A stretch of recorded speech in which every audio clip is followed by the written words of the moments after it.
Wednesday, everyone. I am Joe Marcello, joined as always by my partners in comic book crime, Orrin Phillips. Hey, everybody. And Mike Farah. Howdy, howdy. We are the Dollar Bin Bandits, and you're listening to the Dollar Bin Bandits podcast. This week, we are proud to bring to you another Orrin solo adventure. This is his interview with former Marvel editor Jim Salicrup. Now, Jim started his career at Marvel at the age of 15, and he turned that into an over 20-year career at Marvel.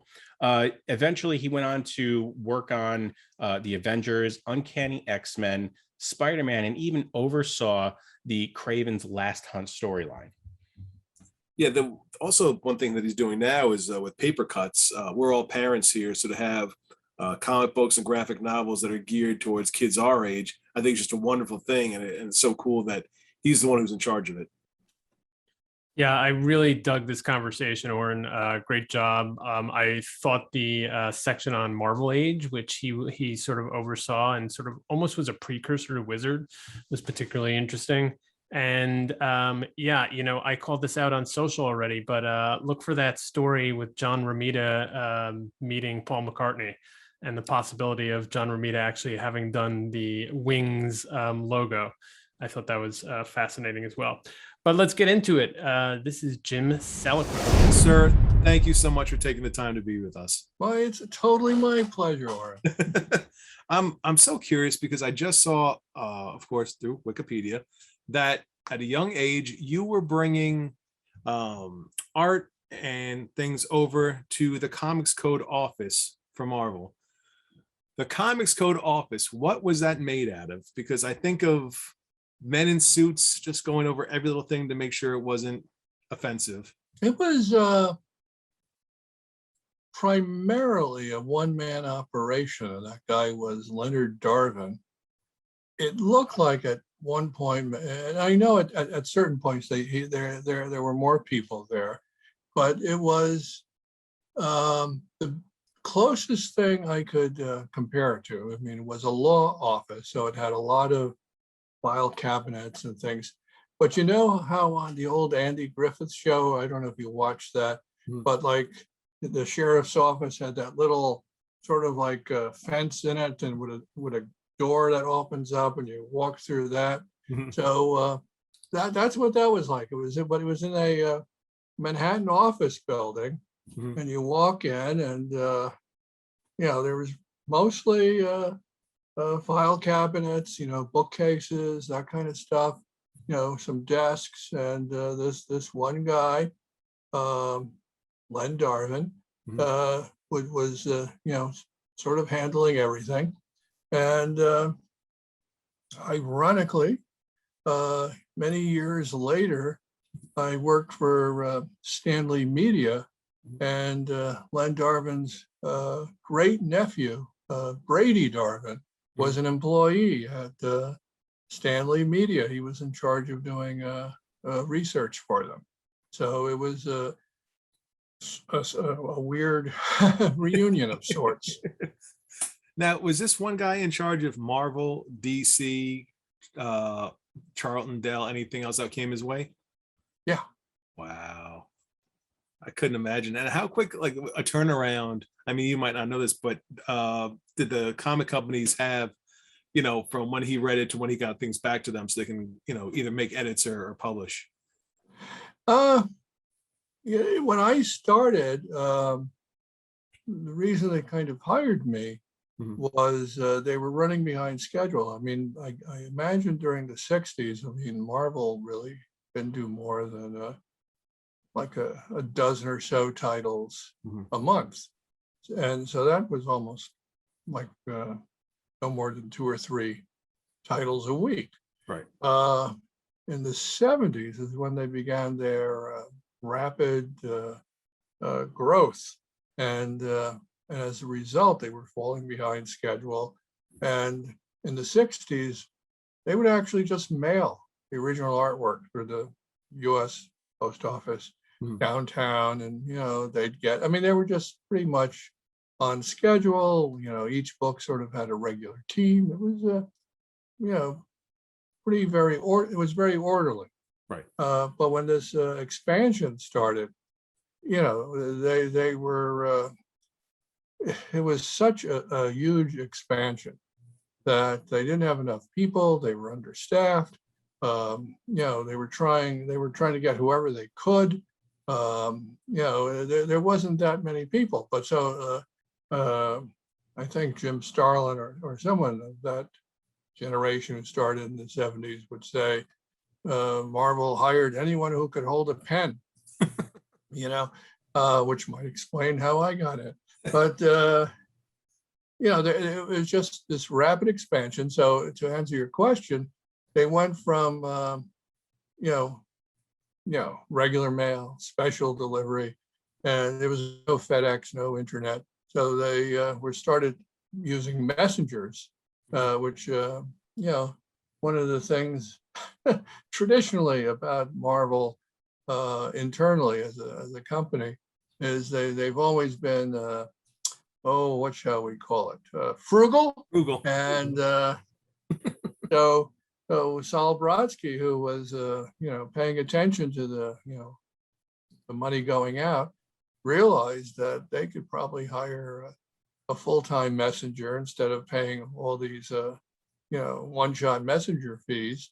And Roy Thomas, who was the editor at the time, wisely had a policy that if they were going to hire anyone, no matter what the position was, it would be helpful if they knew something about comics. In other words, the stereotype of a messenger back then was some old guy, retired, smoking a cigar, sitting in the reception area waiting for the next package to deliver. Whereas by hiring me, they were able to get me to do all sorts of work on the comic books. I mean, they needed someone, believe it or not, to cut out those, remember on the bottoms of the page numbers and the to be continued after next page. Someone had to cut those out and tape them onto the bottoms of the original artwork. That was me. And in the early 70s, because they were expanding so much, there was a few years there where they even had like little advertising blurbs, see what Namor is up to in the new issue of the Fenders, or, and someone had to cut those out, scotch tape them in. So that's sort of how I got in. I was the guy to help them, save as much time as possible, and save some money. I would bring it to the Comics Code. How long would it take? It was probably, for the most part, on a first come, first served basis. But I'm sure if they didn't take advantage of the system too much and they said, hey, we're really late on this one, can you help us out? I think they were probably agreeable. And how long does it take to I mean, back then they were like 17-page stories or something. Right. As a young man, I just couldn't imagine, and being a comic fan too, here you are in the thick of it. I mean, right. This is the days of, there were legends all over the place. What was the first moment that hit you like, oh my gosh, I can't believe this is happening? From the very beginning. I mean, I was encouraged because I just had a streak of good luck. Like when I first found out about fanzines, I would send stuff in and it would get published. I would read interviews in those fanzines because I figured, one day I'd probably like to work in comics. Wouldn't that be great? Right. And one of the things I would see pop up in a lot of the interviews with artists was they'd say, I started as a gopher, or I was like an assistant. I'd clean the pen points, I fill in areas of black, I erase, pencil lines. And that stuck with me. And so one year in 71, I saw there was a kids magazine shockingly called Kids Magazine. And one of the co-editors was Jeanette Kahn, who later went on to be president of DC Comics. Mm-hmm. And I just figured, oh, what the heck, getting my work published and first like the school newspaper and then fanzines and, I'll send something into this, The premise of the magazine was for kids, by kids. And the cutoff was 14 years old. So I sent some work in and, I don't think I heard anything right away, but the magazine was originally located in St. Louis, Missouri, but then they moved to New York City at 777 3rd Avenue. And it seems I always keep getting hired when companies are in deadline crunches. And so they just moved to New York. So someone looked through the submissions and like, see if there's kids in New York who we could call into the office and get them to get some work so we could get the next issue out. And I was one of those kids. They called me up. I came in. I did writing. I did art. I think I even did a cover, a cover for a magazine published nationally, available on the newsstand when I was 14. There was one other kid there. I like telling this all the time, not to be gloating or anything, but originally I was a little jealous of him. He was, I felt, maybe drew a little better than I did and wrote better than I did. And over the years, as it turned out, I'm the one now who had the big career in comics, and he had to settle for being the producer on Seinfeld and The Simpsons, and that's my old buddy, Tim Gamble. Wow. Yeah. I think that's his name. Can't even remember anymore. Has been. Yeah, I don't even remember the guy. Yeah. Nice guy. He was funny. Yeah. But he still tries to get into comics, but he'll never make it. But so actually there was Jeanette Kahn, him and me. One of the things we did back then, which didn't get published, is we went up to Mad Magazine and interviewed Bill Gaines and Al Feldstein. And a few years ago, we had a reunion lunch, Gamble and Kahn and me. And I, over the years, my memory of the event softened, and I just thought that the problem was that I was too much of a fan, and this was a general interest children's magazine. So I thought my questions were a little bit too inside. And Gamble said, his name is Tom Gamble. There we go. I was close. Tom, one letter off. Tom said, no, that's not what happened at all. What happened is, naively, I was asking all these questions about Harvey Kurtzman. And at some point, Al Feldstein sort of, flipped his lid, got mad, and, turned that tape recorder off, and they did. And then he points his finger at me like, how the hell do you know who Harvey Kurtzman is and all that? So, so all that got scrapped. And so the adult editors had to send some, dopey questions to the editors at Mad, and, they ran that instead. But so much for truth in advertising. But the experience, just sort of like, up until that point, every time I keep sending something in, it worked out for me. So I thought, at that point, I was planning to attend the High School of Art and Design in Manhattan, which was only a few blocks away from Marvel Comics. And a lot of, comics people went there. And even one of the great comic book artists from the 50s and the EC Comics, etc., Bernie Kriegstein, was even teaching there.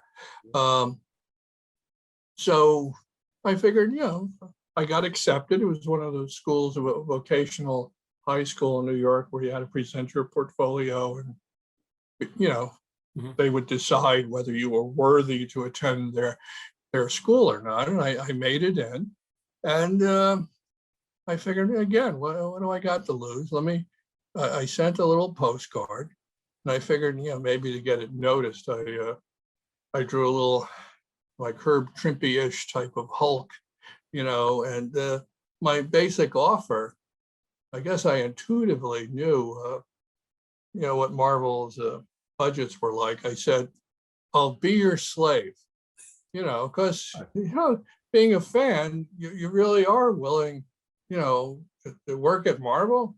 And much to my surprise, I got a postcard back, and they said, come, to our real offices. I sent the postcard to the address in the comic books, Okay. which was 625 Madison Avenue, which was the offices of magazine management. But Marvel had their own offices at 635 Madison, which was never listed in the comics. And they were upstairs from the National Lampoon. And I went there, and I met John Romita on the first day, and he gave me a tour of the bullpen. And the only way I could describe it, because I was essentially a poor kid from the Bronx, Mhm. and dreamed about these comics, and so to me it felt like I was a mere mortal suddenly transported to Asgard. Mhm. And I was walking amongst, seeing all my comic book gods, and I was struck dumb, which now that I do these interviews, people wish I would be struck dumb more often, because I don't think so. you ask a simple question and I could go on for 3 hours. But yes, that was it was just unbelievable to me. This is something I thought was, unattainable. Maybe in my wildest dreams, Right. I might be able to, but there I was, and suddenly, Stan Lee knew who I was. Herb Trimpe was there, Maurice Severin. It was just unbelievable. So the way I like to tell it again is that I was like a pit bull. Once I got I got my jaws around Marvel's leg. I didn't let go for about 20 years, and I just loved it. It was just unbelievable.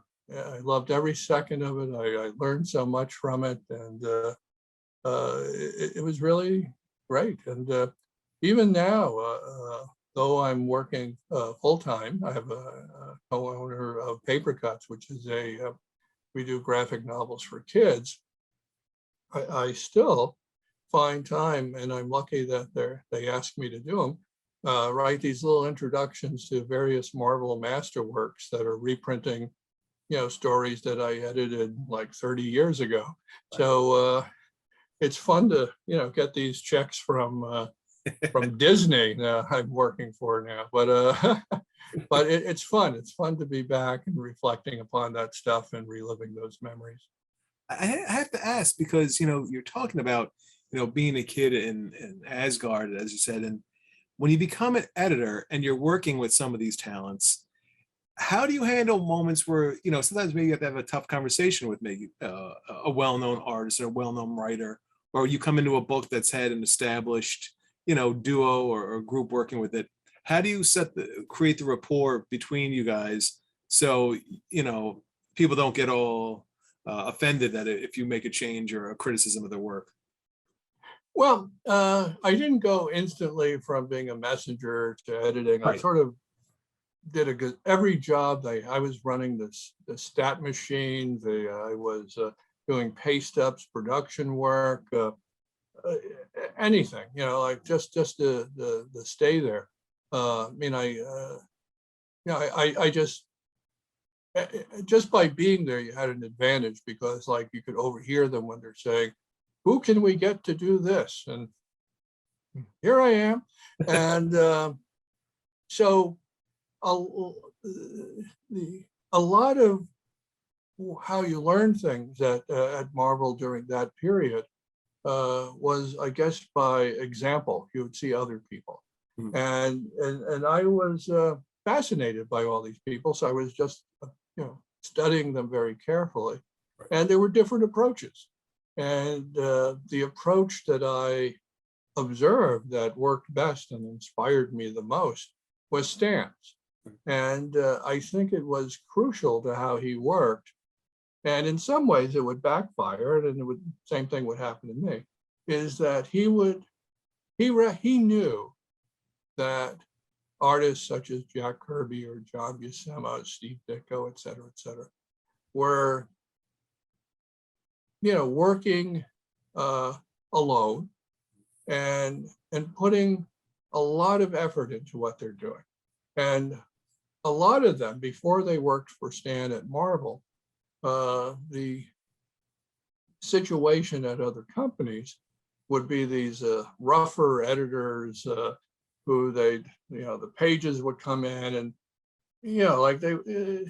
like all the editors would care about was the deadline. All the freelancer would where's my check, where's my next script, and it was rather gruff. Here's your next one. It wasn't anything about they themselves in a sense were looking down at comics, but Stan was going for a certain type of art and storytelling, et cetera, that he had to be very hands-on and inspiring the artist to do what he wanted, to understand what he wanted. He was also, Marvel in the 60s wasn't the biggest company early on, so they didn't have the same budget. Other companies, they probably outdid Charlton, but DC was probably the top company paying more money. So what do you do? And whether it was a plan or a strategy or just a reflection of who Stan was, is that when he got something he liked, he didn't hesitate to lavish a lot of praise and say, "Oh my God, Jack, you did it again! Oh, look at that! Yeah, hey Saul, look! Look at that Dr. Doom! There was an appreciation that probably up until that point, these artists had never gotten from an editor before, and it almost became like a drug. And also they were, the famous Marvel method. They were more involved in the storytelling, and it was a more organic process. Like part of it was, like these artists still lived in the real world. A lot of them, their priority was, they got to support a family or pay their bills, so they needed the work. So one of the reasons that Marvel method sort of began was, what was the point of Stan batting out a script or Jack Kirby where, Jack knew how you could probably, plot it out better than Stan. Right. So rather than waiting around to keep, this is a very conscious effort on Stan's part, trying to keep the artist busy.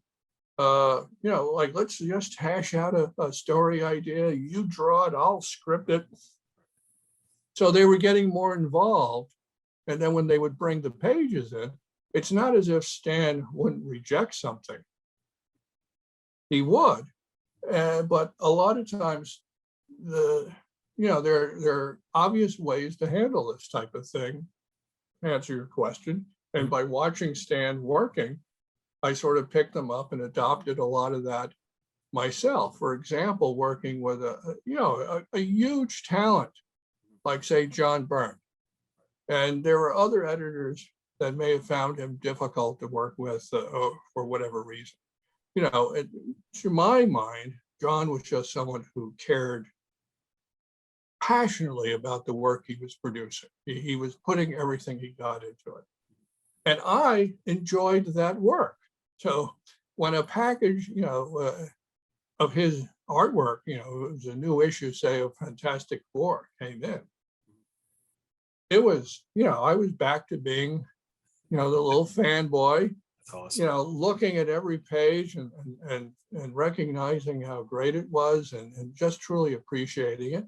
So when I would speak to John, I could I mean, a part of it is making sure you're being 100% honest. You know, it's not about, you know, manipulating or anything like that. It's being honest, and just giving them honest feedback and letting them know up front, you know, how much you enjoy what they're doing, because it means a lot. They put that effort in. They're not getting feedback from anyone else at this point. So it really matters what you say. Then, if before I called them, I went over the work and there were maybe a couple of areas where I thought could be strengthened or, you know, a better approach. Say if it wasn't just a plot outline or something like that, you know, I would express, again, honestly, all the enthusiasm for all the positive stuff I thought that was there. And they would enjoy that. And then, you know, like, they may even say, well, what do you think of this? Or, you know, or unprompted, I might say, well, there was a couple of little things, and they're almost eager to please at this point, you know, like, you know, what do you mean? Which part? You know, oh, it's okay the way it is. No, tell me, you know, well, this bit here, you know, and a lot of times I would offer a suggestion. You know, I thought maybe, you know, instead of this, it maybe would be stronger if it was like this. And invariably, that would be enough to inspire them to come up with an even better, you know, solution to whatever the story problem was. Right. And it became a fun process. And what you would be doing as the editor is, you know, building credibility that you're on their side. You're trying to make their work look as good as possible. I was not one of those editors who wanted to be a dictator and you got to do everything my way, or this is how I would do it. Because when I did freelance work and worked for editors like that, I wouldn't say this out loud to them, but in my mind, I'd be thinking, well, if you want it that way, why did you hire me? Why did you just do it yourself? I don't understand. If you're going with big talent, you want them to be as much them as possible. You could offer them a little guidance and feedback, you know, help them along. But the interest is to try to make them as good as possible. What I was mentioning before, how sometimes this, you know, process could backfire, is, you know, I don't think I'm revealing any secrets to say that, you know, Stan was given to hyperbole and had a tendency to exaggerate at times. But I think what would happen is that he would be a little over the top in giving out this praise and saying, "Oh, you know, I could never do this without you. You're doing everything. It's like I should, you know."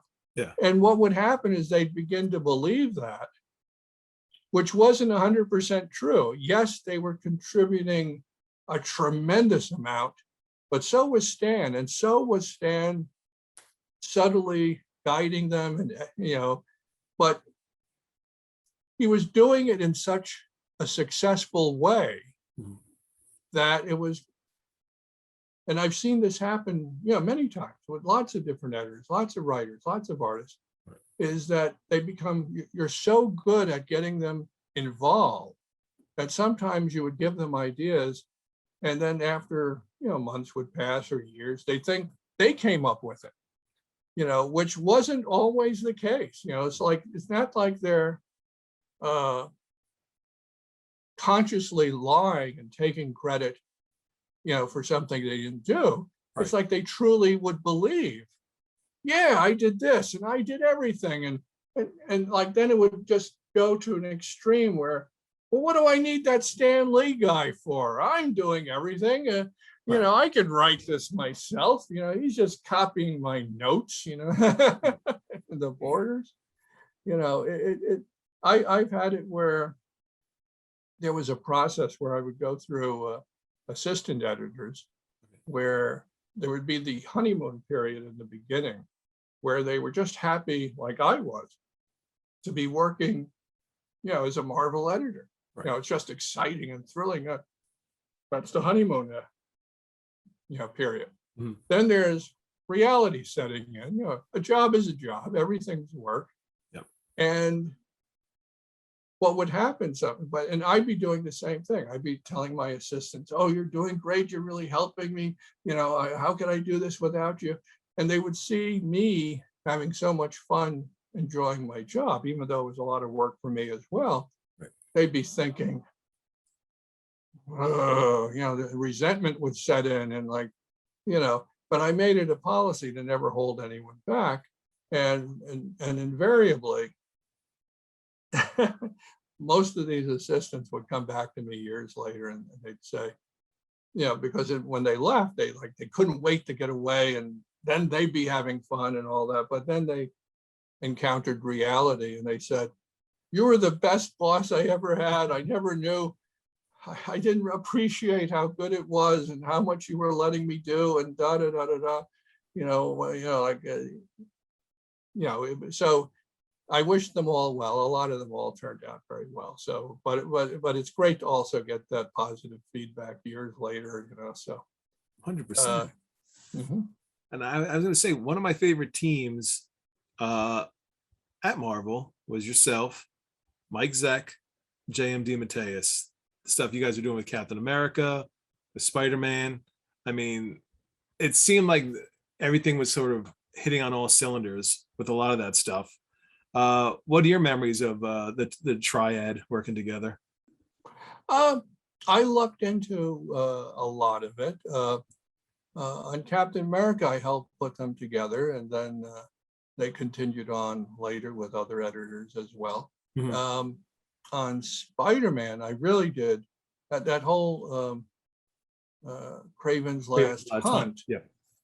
which he acknowledges was my title, but it wasn't called that until the collected edition. Okay. Because if you think about it, it's giving away the ending.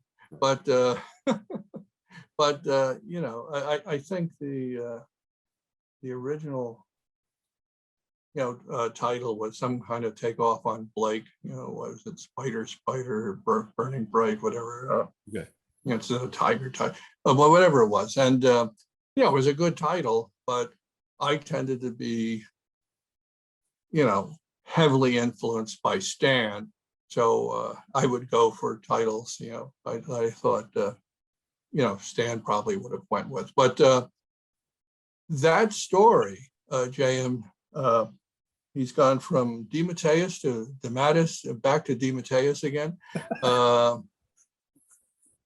He found out that's how it was originally supposed to be pronounced. So I could respect that. Yeah. With a name like Salicrup, however anyone wants to pronounce it, it's okay with me. It's within the ballpark. As long as it was spelled correctly on the check, that's all I care about.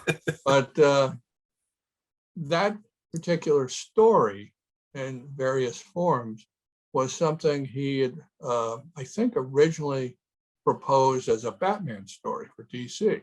Okay.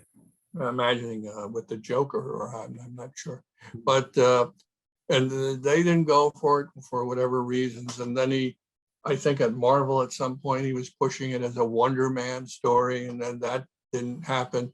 And at some point he managed to sell it as a Spider-Man story to then editor Jim Owsley, who now pronounces it Christopher Priest, and Tom DeFalco, and they bought it. And so when I came in as Spider-Man editor after Christopher Priest, it was already underway. Okay. And here's an example of what I was telling you about creators thinking they came up with a particular idea. It was already underway before I was editor of Spider-Man. And one of the things that happened during my tenure was that we decided Peter Parker, Mephisto notwithstanding, would marry Mary Jane, and Spider-Man would be married. So that was a big deal. And what happened is, even though the story was completely plotted, in the scripting stages, I was suggesting to DeMatteis that, you know, we want Mary Jane to be this, you know, he's going to be married, and he's a big important character now, and he, of course, wrote it that way, and because he's, a great writer, he does he makes everything work, and so flash forward to a panel at a comic book convention where we're celebrating the 30th anniversary of Kraven's Last Hunt, and he's talking about how important it was, the Mary Jane stuff, and like he was convinced that was his idea, Right. And I'm thinking, no, I mean it was a result of the wedding thing, Right. which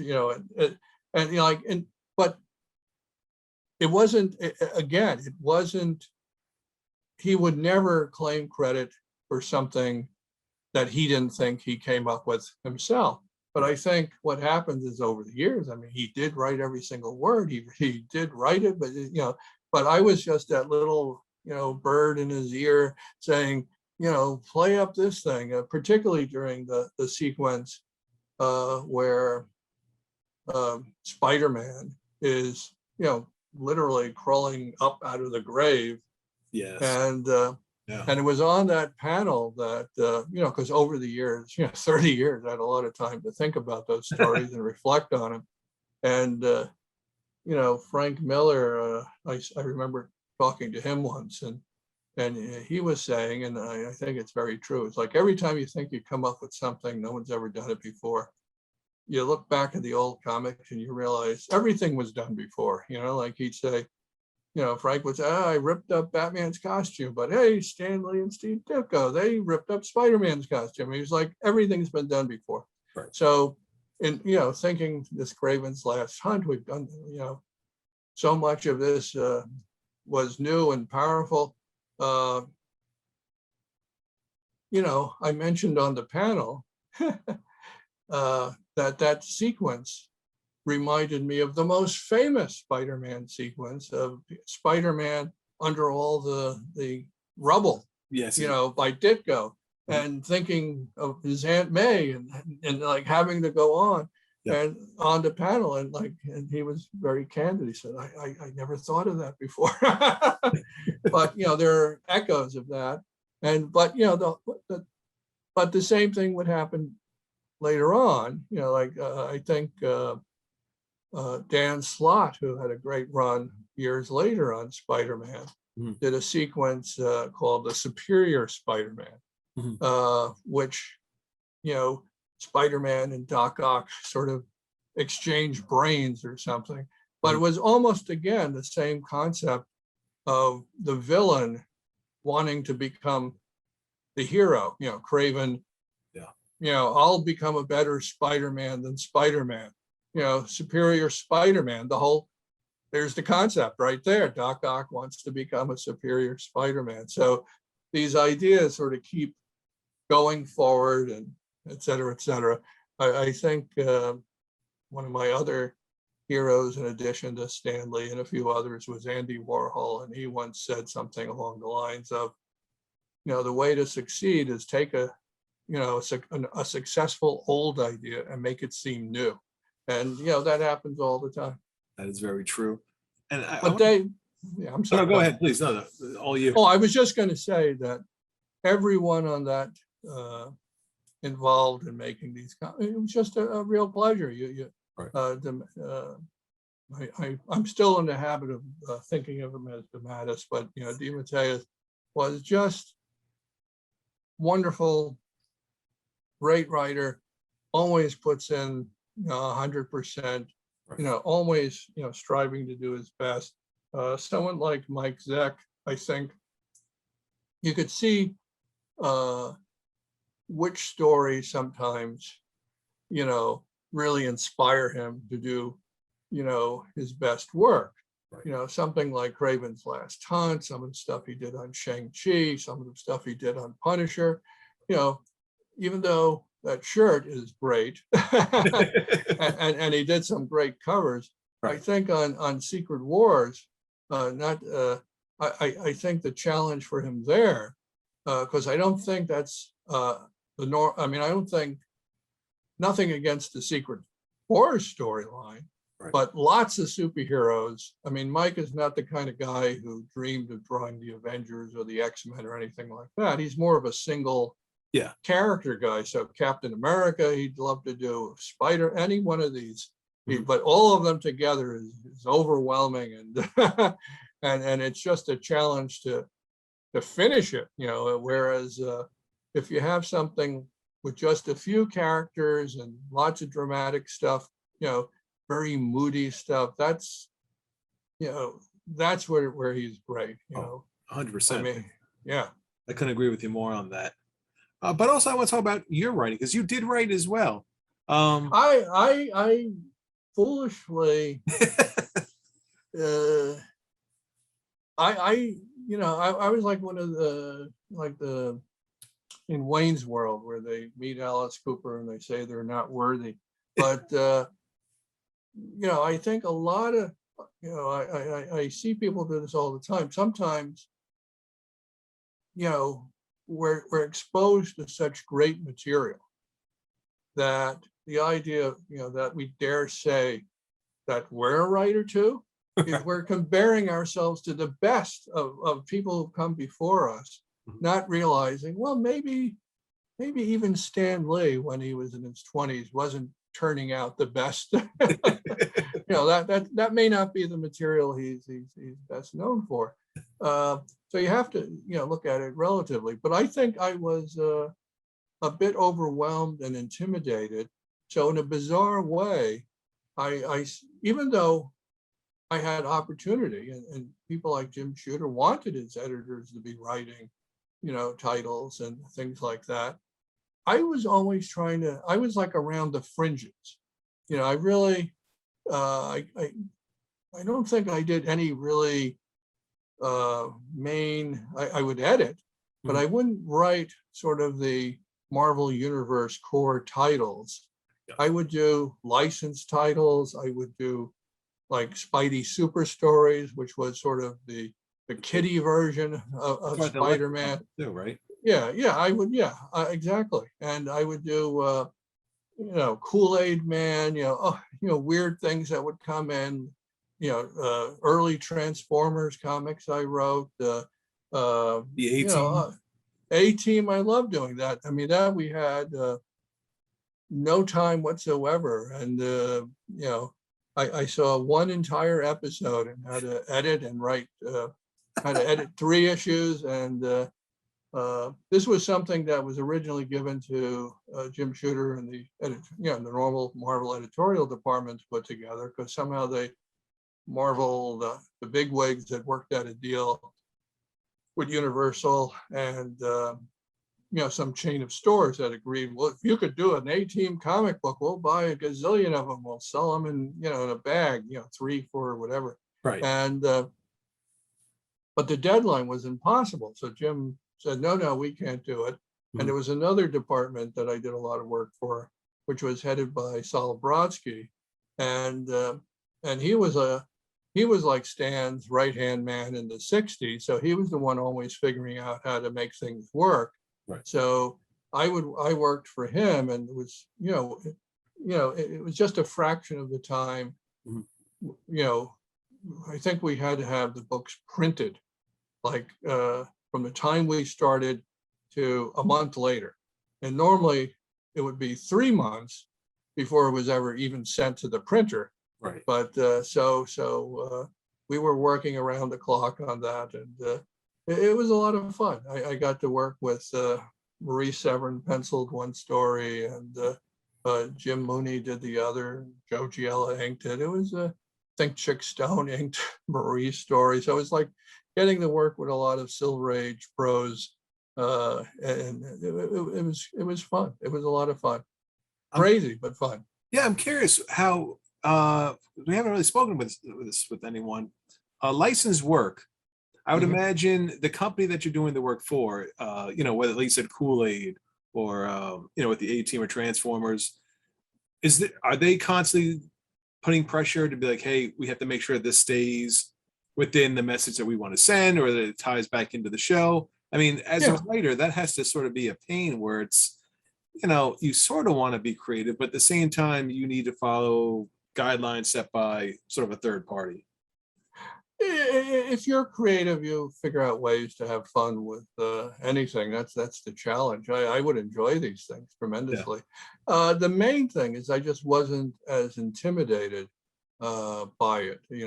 Right. Before I wrote a lot of those comics, there weren't comics of any of those characters before.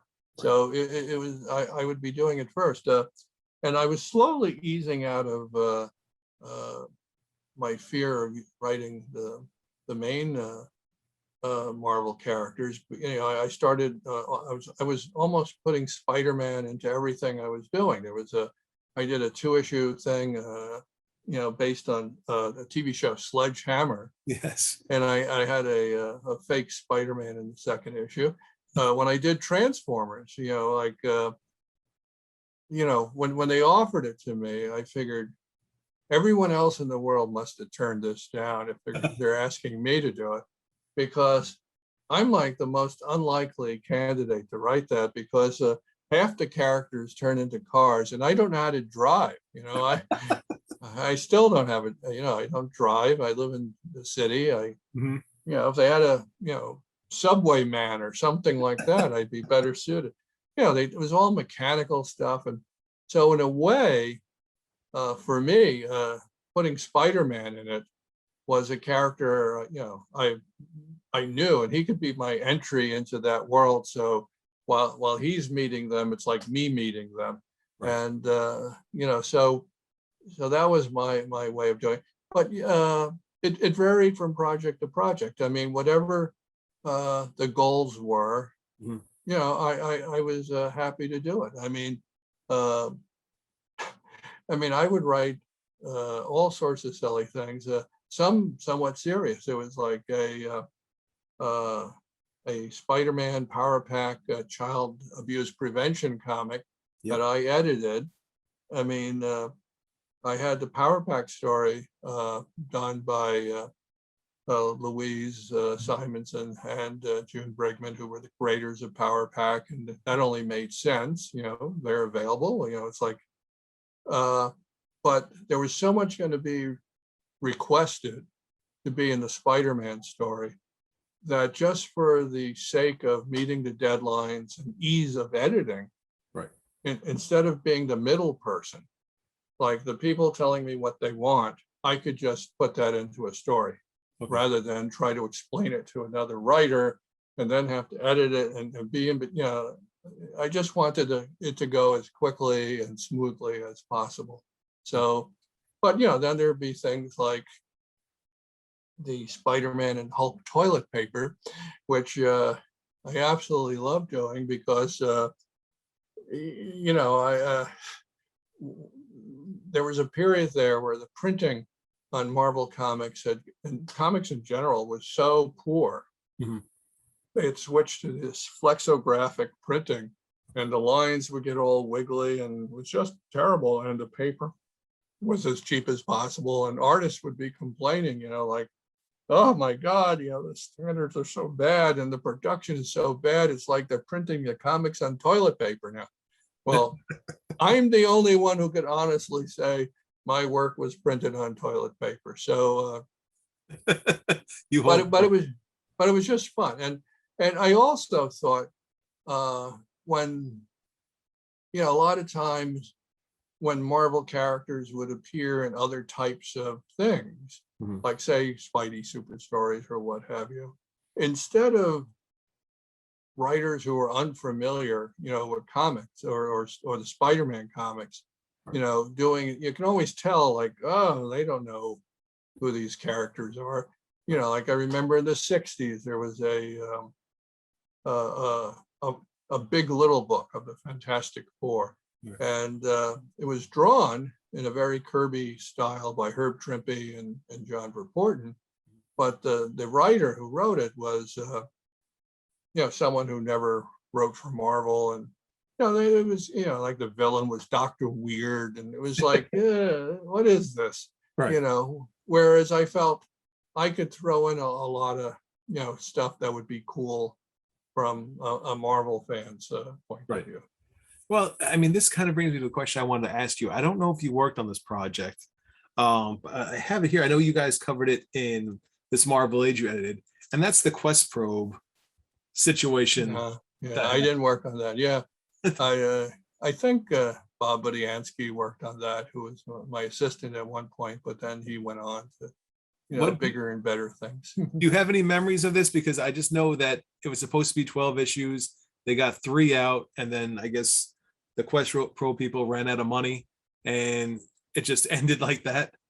You probably know more about it than I do. And I really wasn't involved, but with Marvel Age, I was involved with it for, I think I edited it for 8 years. Yeah. And my contribution is that, like, that little corner box where you see like those pseudo Pac-Man characters going after Forbish Man.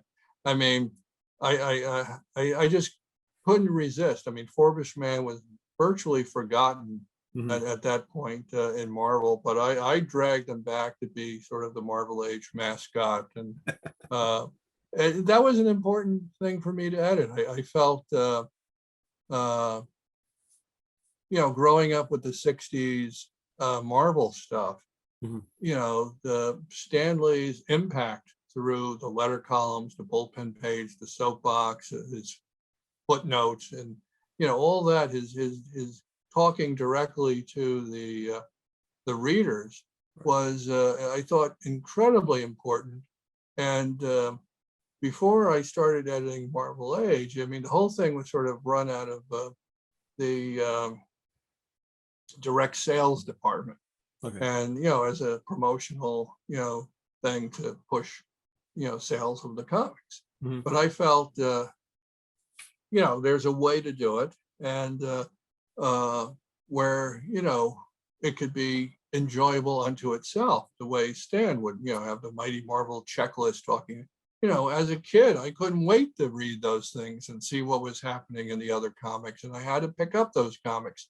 So I looked at this as sort of like an expanded bullpen page, and I got Fred Hembeck involved. Mark Grunwald wrote a column. Stan Lee did a soapbox column. I mean, it was tons of stuff. Where it was like, to me, that was very important. I mean, before I took over, like maybe there were like just a few, like maybe 7 issues before I took over, and like 3 or 4 different editors. Right. Once I was on there, I was on it pretty much until I left the editing comics. I mean, it was even assumed, because I started as a freelance editor on it. When I came back on staff to edit the Spider-Man titles, Jim Shooter said, well, you don't have to edit Marvel Age anymore. Oh, no, which was crazy from any sort of financial point of view, because I was at a point where Marvel was giving, everyone royalties, the writers, artists, even the editors. Right. And I chose to do that. And I mean, it was like, there were never any royalties on Marvel Age. It was virtually a free giveaway. And it took about the same amount of time that I probably could have edited 3 or 4 comic books, which would have brought in even more money for me. Right. But I just thought that was so important.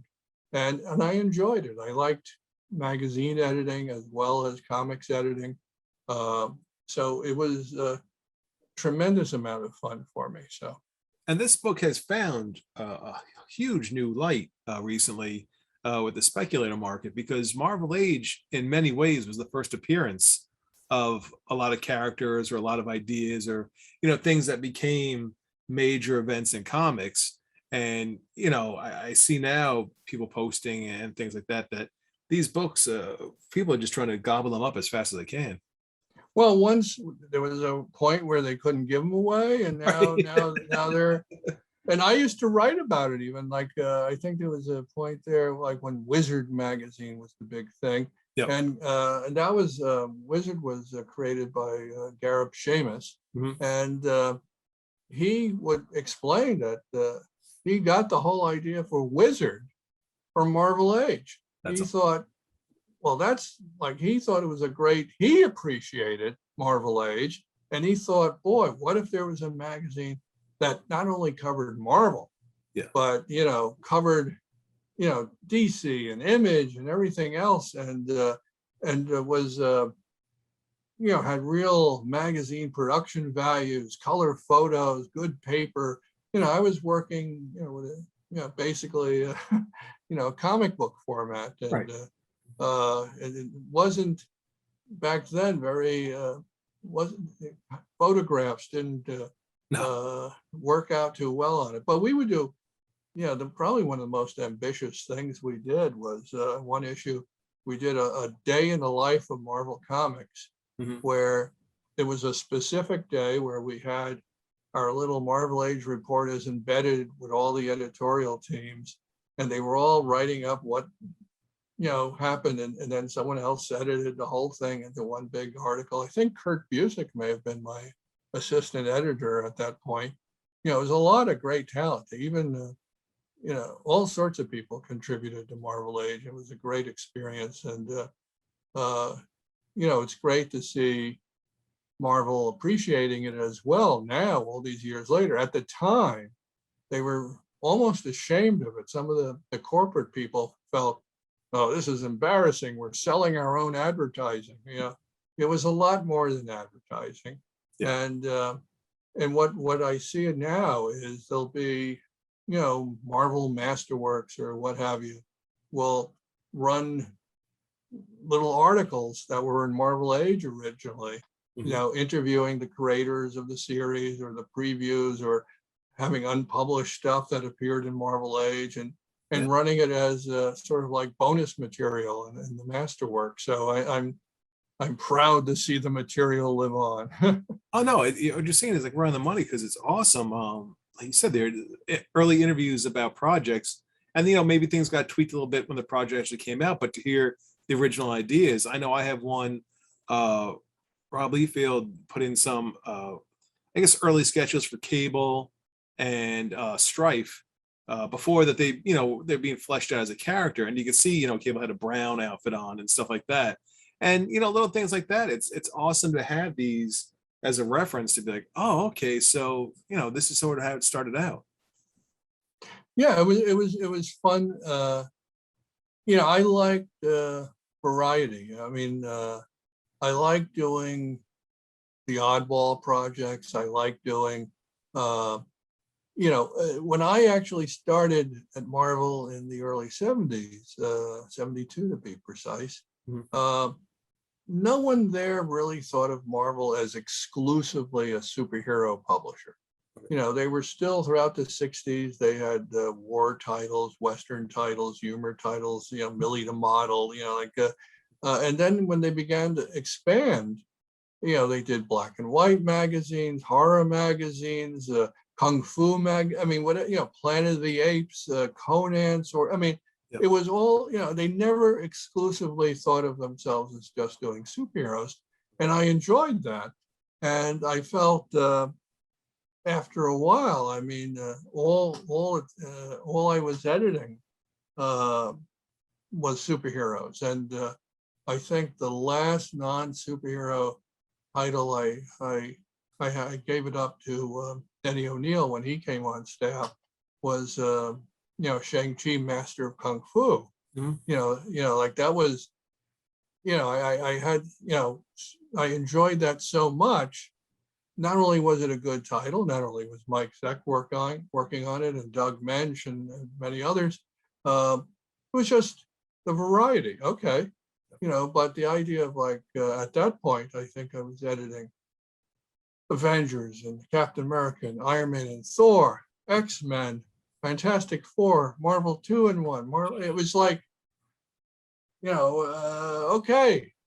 I in my own way, I think I was almost editing as many superhero titles as Stan did early on at the beginning of the Marvel Age of Comics. It was just a lot. And he at least could take a break and have fun writing a Millie the Model story, and and that's what I tried to do by doing all those oddball things that I would do, and editing Marvel Age, even though it was time consuming, I enjoyed the editing something different, like I mean, it was difficult because now it would be a lot easier with digital. It could be designed on a computer, and this was back in the days of typesetting and cutting and pasting, and it was a lot of work. Because you just talked about, all the books that you edited. Is there a run or a storyline that you edited that really holds a close place to your heart? Or is it there just so many that? It's a bit of both. There was, you always remember your first, which was Marvel Premiere number 50, which was an Alice Cooper comic, which is exactly what I'm talking about. I mean, there was my very good friend David Anthony Kraft, who just passed away recently, and along with Ed Hannigan, we wanted to do other things to bring people into comics. I mean, one of the things that happened on that first day in 1972 when I came to Marvel, when John Romita was giving me that tour, he said, "Hey kid, I hope you have a backup plan because comics aren't going to be around much longer." I mean, that was the conventional wisdom. It was before the comic book stores existed, mom and pop stores which was the bulk of the distribution, newsstand distribution of the old comics was dying out. So he was trying to give me some helpful advice, so I wouldn't, destroy my life. But I took it seriously. Mm-hmm. And so there were a lot of times where, for example, I think what happened is that there was two things. There was such an influx of people who loved superheroes more than anything else, that once they got in, they weren't all that interested in doing Sergeant Fury or Kid Colt or Millie the Model. There are exceptions. There people like Carl Potts or Larry Hama, wanted to, they weren't excited about superheroes. They were happy to do the other types of stuff. Right. But at the same time, the superheroes were, Marvel's bread and butter. And if you were thinking of having a career, you said, well, I'll be more secure editing Spider-Man than Crazy Magazine. Right. Because literally at one point, they were looking for a new editor for Crazy Magazine. And, I grew up, I loved Mad Magazine. The idea of editing a humor magazine would be yet another dream come true. Right. But I had to think of, maybe I got a family. What am I going to do? I said, well, with my future with the company, does it rise or fall based on the success of Crazy Magazine? And I was told, yeah. So I thought, I'll stick with the Avengers and the X-Men and all the rest. Yeah, well, but then as it turned out, I mean, like when Crazy did finally fold, Larry Hama, who was the editor, Mm-hmm. they weren't crazy and Right. let someone that valuable go. They found plenty of comics work for him to continue editing. Right. But I, along with Dave Kraft and Ed Hannigan, we were looking for things to expand the Marvel's audience, in other types of, and we were thinking, we were so into rock music, and there seemed to be a lot of stuff that was compatible. I mean, we had talked about Alice Cooper first, and there were people who would contact Marvel. I mean, it was, Stan would talk about, Paul McCartney being a fan of Marvel and thrilled to meet Stan Lee, and writing that song Magneto and Titanium Man. Mm-hmm. And he would have liked to have had a Marvel comic. And what happens is Stan was publisher, and everyone was so overwhelmed with just getting the normal amount of titles out, Right. that I think he sent John Romita Sr. over to talk to Paul, and John, very sweet, wonderful man. Unlike Stan, who could, act like it's no big deal when he met all various superstars. Right. I don't think John, could get over the fact that he was meeting with Paul McCartney, one of the Beatles, and I remember when he came back from that meeting as a Beatles fan, I had to talk to John, see what was up, and it was almost like how I was as a kid. I mean, when I first, like intimidated, I didn't want to write the mainstream Marvel stuff, John was telling me that Paul had even asked them. He's like, oh, we're doing a new group. I'd like to get a new logo for Wings. Right. And I said, well, you should do it, John. Yeah. And he said, oh, no, I just got corny ideas. All I could think of is a W with wings on it. So he didn't submit anything. And what did the Wings logo turn out to be? A W with wings on it.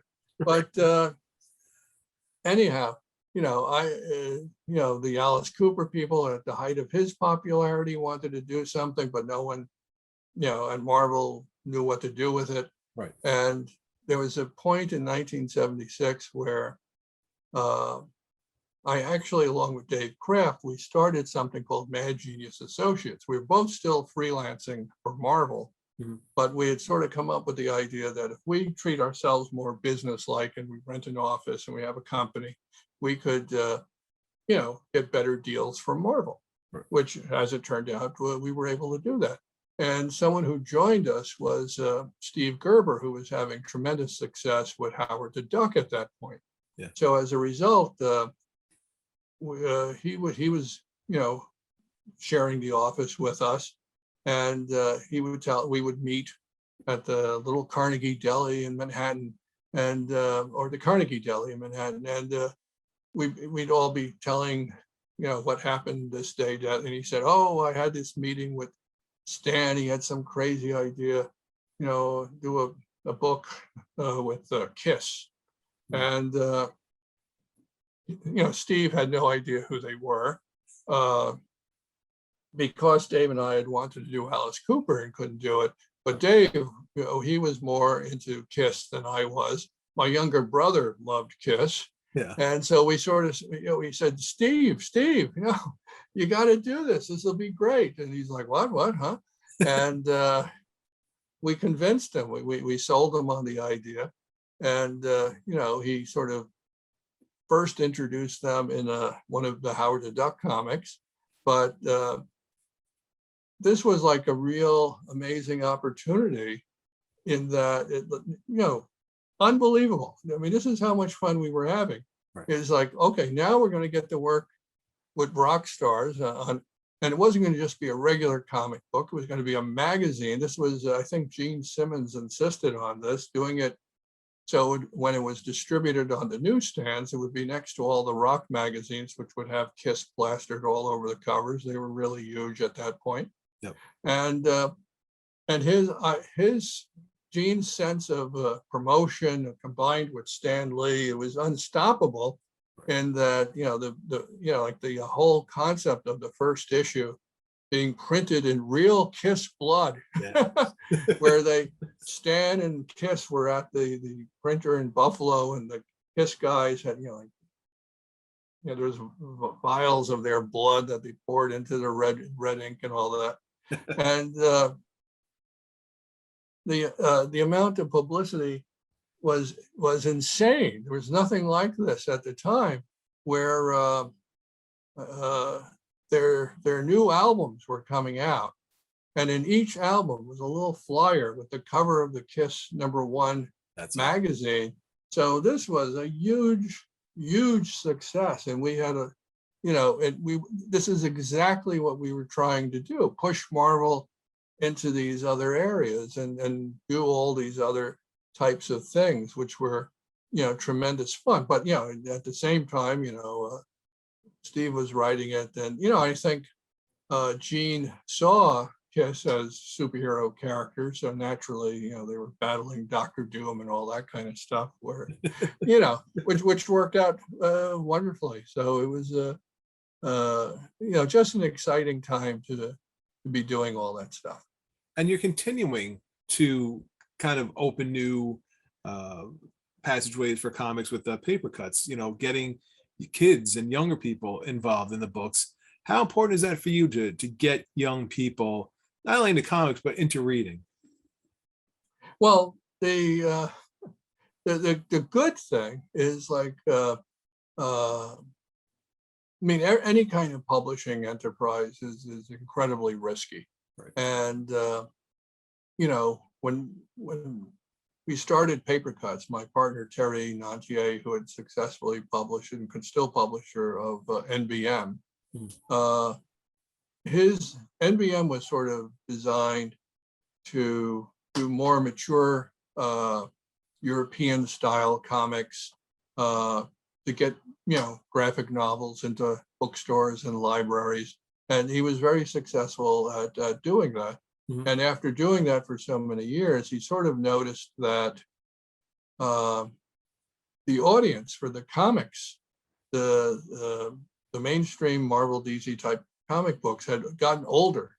They weren't really aiming their material at kids anymore. Right. What seemed to be attracting children was manga, which was also being distributed in bookstores. Mm-hmm. So it was his concept, why don't we, start another company? I'd be the editor, we'd be partners, and aim for this audience that, instead of trying to compete in the superhero market, which everyone was doing, let's carve out a little niche where, no one seems to be going after kids anymore. We'll do graphic novels for kids. It'll be like manga in a sense, but, we want to appeal to girls. We want to appeal to boys as well. We want to be more American than the manga stuff. And so started out with such all-American characters like Nancy Drew and the Hardy Boys. And have it be in full color, have it, unlike manga, you start, read, left to right, and and the thing was, when we first started, if you wanted a formula for failure in the comic book stores, do kids comics in a manga style, but in libraries and bookstores, we struck gold. This was, as if this is what they were looking for, and then we just kept growing and growing. It's almost 20 years we've been doing this, and in the beginning, as I was saying, it felt like, hey, we wouldn't have any, instead of competing with the superheroes, we won't have any competition. Right. Because it was so successful, we have more competition than anyone else. Every single comics publisher, every book publisher, each one of them is launching a kids graphic novel line. So we're competing against everyone. And one of the things that's little known is that this whole segment of kids graphic novels is now bigger than more successful than the superhero stuff and the comic book stores. It finally is outselling them. They're, and it's mainly because of the books at the top, like Dog Man and Tegelmeyer's books, that sell millions of copies. So we may have started out with, oh yes, and we got to get kids to, but I think what was discovered is that kids never stopped liking comics. It's just that a combination of things, they weren't available everywhere like they used to be when I was a kid. If you went to these comic book stores, they didn't really have a lot of material that was aimed at kids per se. Mm-hmm. You had to be into continuity of characters for 20 or 30 years. So it was like a tricky thing. And of course, most of these kids' graphic novels are, you could pick up any one. Mm-hmm. They're usually self-contained. Some of them are, ongoing series, but the majority are just self-contained stories, longer stories of better value. Mm-hmm. The idea of a 32-page comic book is in an age where for $10, mm-hmm. you could subscribe to a streaming service, right, and get infinite amount of TV shows and movies. Mm-hmm. The idea of $10 getting you maybe 3 new comic books is not quite a bargain. No. So I always liked as a kid, and it was very important that comics were inexpensive. And it was like a lot of the old research showed that comic books were one of the first things kids would buy with their own money. There were generations of kids would ride their bike to their 7-Eleven and, for 35 cents, 50 cents, buy some comic books. Right. And it's hard to do that now. 7-Eleven doesn't have any comic books for sale. I think Walmart might have some, but it's tricky. But one of the things that's, it's fun living in the future. That's how I feel sometimes, where things that would have been unheard of, like you would have been laughed at. The idea that you could go to your local public library, mm-hmm. and they have graphic novels and you could read them for free.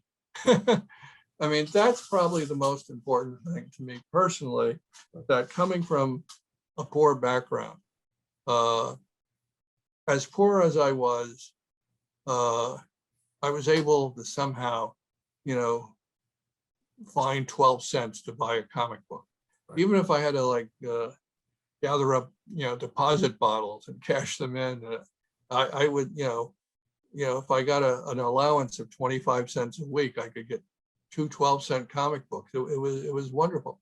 But that's really hard for a lot of kids now. So I think getting comics into bookstores for kids in the kids section where kids can find them and they could discover them was huge, so and all the statistics, which is why everyone's jumping in, mm-hmm. is showing that whereas a lot of other areas in book publishing may be flat or growing slowly, this is something that's been doing incredibly well, even during the recent pandemic. Mm-hmm. What happened, like we were thinking, what's going to happen to us? All the bookstores are closing. Right. But through online sales, digital versions, it all skyrocketed during this period because parents were looking for things their kids could actually read during this period of time. They weren't going to school. Instead of playing video games or watching cartoons or whatever, it wasn't just Papercutz. It was all kids publishing had a huge, increase in sales. So that was wonderful. So it's very exciting, and I still get to work on all sorts of incredible comics. I can't believe it. It's like it's never ending. One title I never thought we'd be working on is Asterix. I knew it had this world famous reputation. Mm-hmm. It was, incredibly, it's one of the best selling comics in the world, except for in the United States. And so when it was offered to us, we were flabbergasted and honored. And how could we possibly say no? But then we began to I began to look closely and figure out, well, why, what's been the issue? And one of the things I discovered was that a lot of these were translated in Britain during the 60s and 70s. And so here we are in the 2020s, in the United States, and that's not really compatible. So we recognized we have to really do new translations where we went back to the original scripts, because they were great translations for the British market or the European market even, where there's lots of things that, for one easy example, is that in Europe to this day, if you're a kid, you're going to school, you probably have a class in Latin. How many US kids take Latin? We're lucky if they're taking English at this point. But so what happened was they wouldn't translate those Latin phrases. They would just run them as is, because they knew the audience was familiar with those phrases. All we did was add little footnotes, at the bottom of the page, translating them, making it as accessible as we could possibly make it to an American audience. I mean, the concept of Asterix is very simple. I mean, it's the classic underdog characters. It's almost like Popeye, in that he's in this little Gaulish village that's, the Romans want to invade and conquer, under Julius Caesar and back in 50 BC. Mm-hmm. And fortunately, they have a druid who's come up with a potion that gives the villagers, particularly Asterix, super strength and vulnerability, so they could hold back the forces of the mighty Roman Empire. It's a very simple concept, and it's a lot of humor. René Goscinny, the writer of Asterix, before he created Asterix, he was working in the U.S. in a studio side by side with Harvey Kurtzman and Jack Davis, and so if you like their humor, like I did, it's very reminiscent of that. These are funny characters. It's just getting over that initial hurdle of, this is some strange thing. I didn't grow up seeing it on TV, or so. But once you get hooked into it, you find that the stories are super easy to understand. Our translations, are a lot of fun. We particularly enjoy the making up Punish names for, and Americanizing them in a way that, because it's the version that some people mistakenly think is the original version is really the British adaptation of these French graphic novels. So that's been a challenge. Like, how can we do this? And the good news is, we're already going into third printings on our volumes, and it's one of our best-selling titles on Amazon. So and it's just beautiful. The artwork is excellent. The writing is excellent. It's like discovering another, the joy I had, reading the Marvel stuff when I was growing up. I could have this joy now, reading the Asterix stuff. And one of the advantages to Asterix versus the US stuff is there's really about only 38 Asterix graphic novels. Okay. If you suddenly today decided, gee, I like Spider-Man, I want to read every Spider-Man story. Good luck. Good luck to you. Like, oh, well, Batman, how about that? Oh, well, it's only a few thousand Batman stories. But this is, you could get the core Asterix, you could read, one a month for a couple of years, and you're done. Even though there's a new one maybe every couple of years, it's doable. You could actually read all this great material, and it shows. It's like the difference between certainly when I was editing, there was never any choice. If you had to get another issue of Thor out, and you didn't have Stan Lee, you didn't have Jack Kirby, you didn't have John Buscema. Mm-hmm. You had to take what you had and do your best. And sometimes it wasn't the greatest. It's hard to compete and follow in those footsteps. But with this material, they were produced at the rate of maybe one graphic novel every couple of years, and it shows. It's just amazing, beautiful artwork, wonderful writing, great characters. It really becomes addictive. You can't. It's like all you'll wind up thinking is Asterix. Where were you all my life?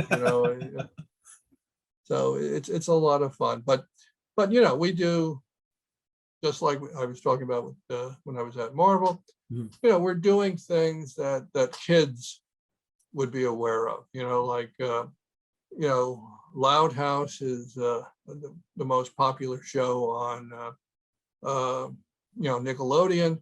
We do the graphic novels working with a lot of the writers and animators. A lot of them at some point had a fantasy that maybe they want to do a comic book story. So they've been very supportive and contribute to our graphic novels. Casa Grande's, the spinoff from Loud House, we're publishing that as a series as well. So we do things. We're not just trying to, find classic European material with funny names that don't mean anything. We want to stay in business, so we do have stuff that kids are well aware of. From Geronimo Stilton to the Smurfs, which is the weird title that actually is all those things. It's actually is a European comic series that started over 60 years ago, but to Americans, they think, oh, that's that, Hanna-Barbera, Saturday morning cartoon series from the 80s, which it was. And now there's going to be a new animated series coming from Nickelodeon with the Smurfs. So we got a lot of stuff, and it keeps us busy. And, there are times where I miss editing the comic books, because the trend now for graphic novels is thicker books. So instead of like I was doing when I was editing Avengers or Fantastic Four, where the stories were from 17 pages to maybe a whopping 22 pages. Right. Now we do books that are, minimum 120 some pages. And when we do something like even the Smurfs or Asterix, we're combining 3 of the original albums into one big book. So we have a book that has, close to 200 pages. Right. So, my eyes are getting bleary, and it's a lot of material. I mean, it really is. In terms of, a bargain again, I still go to the comic book store every Wednesday, and I pick up a lot of stuff, and I love comics, and I always will. But, it doesn't take that long to get through, your average comic book these days. Right. Whereas, to pick up these, graphic novels, even the ones for kids, you need a bookmark. It's a lot of material. A lot of the European stuff, one page of Asterix is at the very least, the equivalent of 2 pages of an American comic. Wow. Usually more like 4 pages in terms of actual content. And, they have more rows of panels. They have, sometimes more dialogue and more, it's just, and a lot of story, and you're getting complete stories. It's really quite something, but it makes my job hard. But I'm not complaining. I willingly took this on, and I'm loving it. It sounds like you guys are doing well. And what's the best way for folks to find stuff for Papercutz, the different titles? well, when bookstores open up again, we're there. You can request it from them. You can always go to Amazon. We're even in, some of the wiser comic book stores will have kids sections. You can go to Papercutz with a Z at the end.com. Right. Look at our website. That'll give you an idea of what we're publishing. It's probably,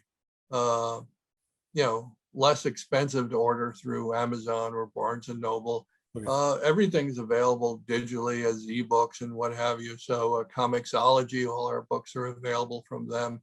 Mhm. And something like Asterix, as much as I like hard copies of everything, that art is so good, and the